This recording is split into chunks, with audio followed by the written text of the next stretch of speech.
అందరికీ నమస్కారం. ముందుగా సోదరీమణులందరికీ రాష్ట్ర తెలుగుదేశం పార్టీ తరఫున హృదయపూర్వకమైనటువంటి రాఖీ శుభాకాంక్షలు తెలియజేస్తున్నాను. నేను 6వసారి శాసనసభ్యుడిగా ఎన్నికయ్యాను. చాలాసార్లు ప్రభుత్వాలు మార్పు కూడా చూశాను. కానీ ఫస్ట్ టైం ఒక ప్రభుత్వం మారిన తర్వాత ప్రజలు బాధలు ఈ స్థాయిలో చూడడం ఇదే ప్రప్రథమం అని చెప్పి నేను ఈ సందర్భంగా తెలియజేస్తున్నాను.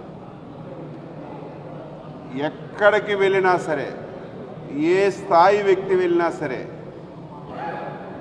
అర్జీలు ఇవ్వడం, బాధలు చెప్పుకోవడం తప్ప ఇంకొకటి ఎక్కడ కూడా కనిపించటం లేదు. దానికి కారణం ఏమిటంటే గత ప్రభుత్వం వ్యవస్థలన్నింటినీ కూడా చిన్నాభిన్నం చేసి ఒక సామ్రాజ్యాన్ని ఏర్పాటు చేసుకొని సొంతగా కార్యక్రమాలన్నీ చేయడం వల్ల ఈరోజు ప్రజలకి అనేకమైనటువంటి ఇబ్బందులు వచ్చాయి. ఈరోజు నేను ఆఫీసులో గ్రీవెన్సెస్ చూశాను. నాకు వచ్చినటువంటి అర్జీల్లో ఎక్కువ అర్జీలు భూ సమస్యల మీద వచ్చినవి. అవి కూడా తాతల తండ్రుల నుంచి వచ్చినటువంటి భూములు, ఎప్పటికీ వారి ఆధీనంలో ఉన్నటువంటి భూములు రికార్డులో చూస్తే తారుమారైపోయాయి. అంటే గత ప్రభుత్వం అడ్డగోలు వ్యవహారాలు చేయడం వల్ల, ఎక్కడ కూడా నిబంధనలన్నీ కూడా పాటించకపోవడం వల్ల ఈ ఇబ్బందులన్నీ కూడా వచ్చాయి. ఈరోజు ఇంకా ప్రధానమైనటువంటి సమస్య ఏంటంటే జగనన్న భూ సర్వే. అది ఒక పెద్ద బోగస్ సర్వే.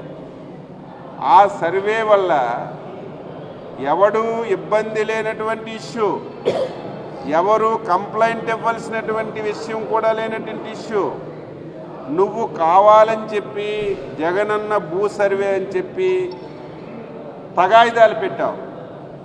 ఎక్కడైనా ఒక తగాయిదా ప్రజల మధ్యనో రైతుల మధ్యన ఉంటే ప్రభుత్వం తీర్చాలి.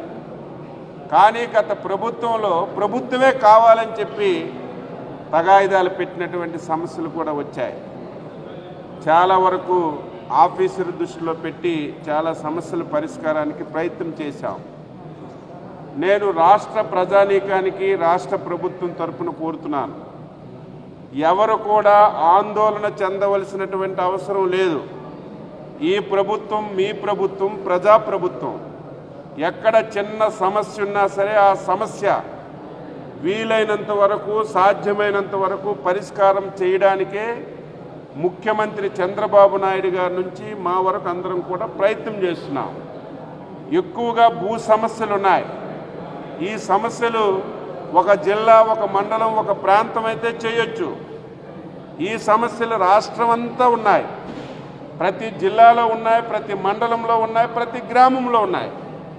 దీనికి శాశ్వతంగా ఒక పరిష్కారం దొరకాలంటే దీని మీద చర్చ జరగాలి, దీని మీద త్వరగా ఎంక్వైరీ జరగాలి. కాబట్టి రాష్ట్ర ప్రభుత్వం అతి తొందరలోనే రెవెన్యూ అధికారులందరినీ గ్రామాలకు పంపించి గ్రామ సభలు పెట్టి ఎక్కడైతే భూ సమస్యలు ఉన్నాయో, ఎక్కడైతే రెవెన్యూకి సంబంధించినటువంటి సమస్యలు ఉన్నాయో అవన్నీ కూడా తెలుసుకొని శాశ్వతంగా ఒక పరిష్కారం చూపడానికి, ఎవరికైతే గత 5 సంవత్సరాల్లో ఇబ్బంది జరిగిందో వారందరికీ న్యాయం చేయడానికి ఈ ప్రభుత్వం ప్రయత్నం చేస్తుందని చెప్పి సందర్భంగా తెలియజేస్తున్నాను.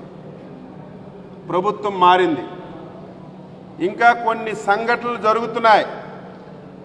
మేము కూడా అలర్ట్ అయ్యాం, ఇంకా అవ్వాల్సినటువంటి అవసరం ఉంది.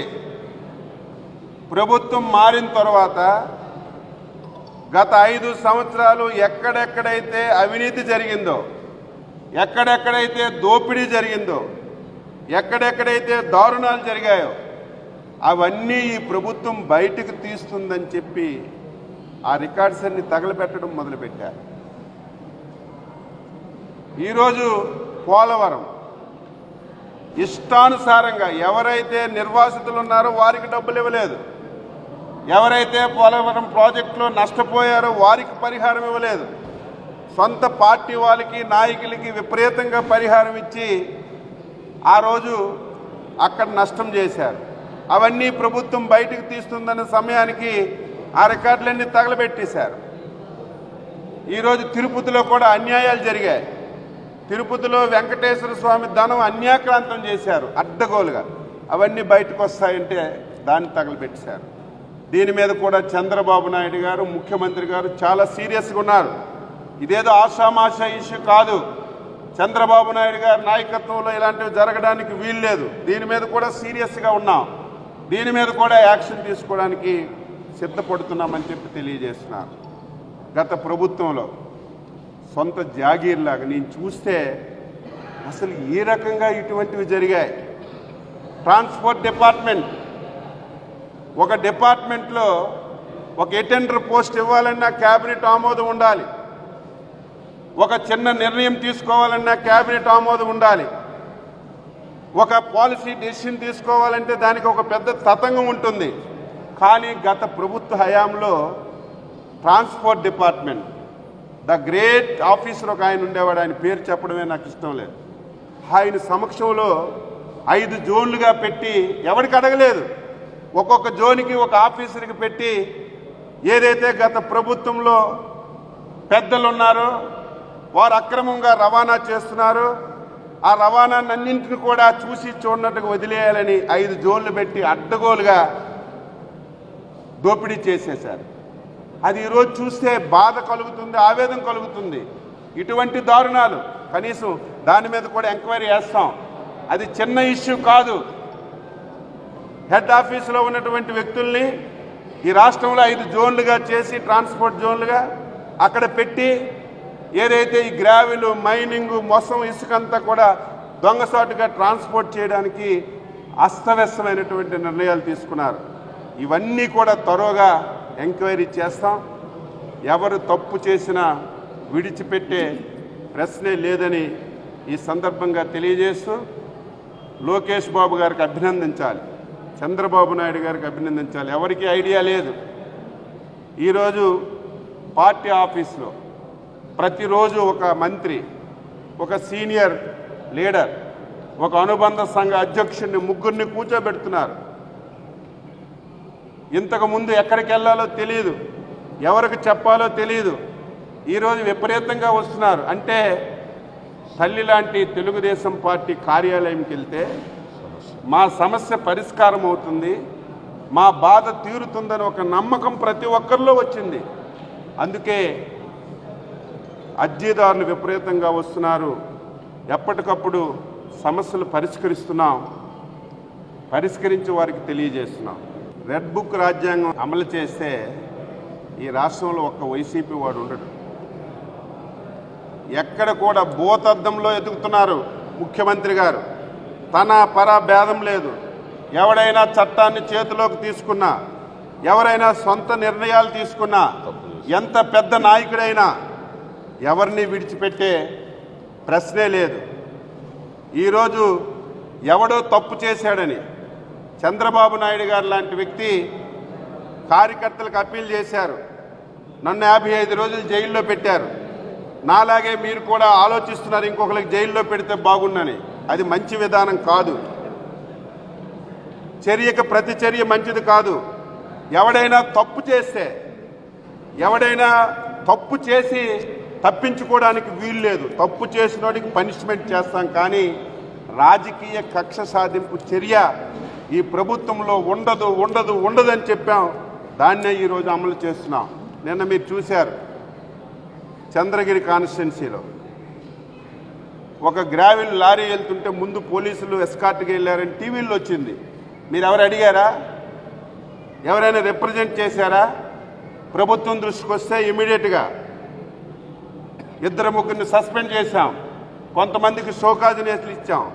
ఇంతకుముందు ప్రభుత్వంలో పేపర్లో తాటికాయ ఎంత అక్షరాలతో రాసిన, టీవీల్లో ప్రచారం చేసిన, ఇంకా ప్రమోషన్ ఇచ్చేవాళ్ళు తప్ప ఒక్కరి మీద కూడా యాక్షన్ లేదు. ఇది కావాలని ఒక మభ్య పెట్టడానికి ఈ ప్రయత్నం చేస్తున్నారు. ఎట్టి పరిస్థితుల్లో ఈ ప్రభుత్వం కక్ష సాధింపు చర్యలు ఉండవు. కానీ ఎవడు తప్పు చేసినా సరే, తప్పు చేసి నేను ఎక్కడో సొరుగులో దాక్కున్నానైనా సరే, అటువంటి వారికి చట్ట ప్రకారం వాడికి పనిష్మెంట్ ఇవ్వాల్సిన అవసరం ఉంది. అది ప్రజాస్వామ్యంలో అది అవసరమని కూడా ఈ సందర్భంగా తెలియజేస్తున్నారు.